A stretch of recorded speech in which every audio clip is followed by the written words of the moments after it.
पण तुम्हाला आनंदाने आणि अभिमानाने सांगू इच्छितो की आजची पिढी चांगल्या प्रकारे वाचते आणि लिहिते पण, आणि याचं जिवंत उदाहरण म्हणजे आमच्या परिसरातून मी आणलेले आज युवा लेखक आणि कवी आहेत. युवा लेखक आहेत, कवी आहेत, ते लिहितात.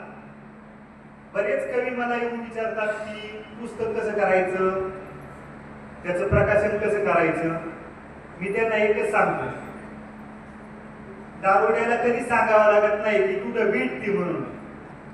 तो ढेकळ्या मापात वाट काढत त्या ठिकाणी जातो. तसंच तुमचं आहे, तुम्ही स्वतः तुमची वाट निर्माण करा. तुम्ही वाट पाहू नका, कोणी आपला हात हातात घेईल आणि मला वर आणेल. प्रत्येक जण आपल्या आयुष्यात व्यस्त आहे आणि ही वाट शोधत असताना बऱ्याच वेळा अडचणी येतात. ताणतणावाचं जीवन आहे. मग करिअर पाहायचं का साहित्य सांभाळायचं, हा एक मोठा प्रश्न पडतो.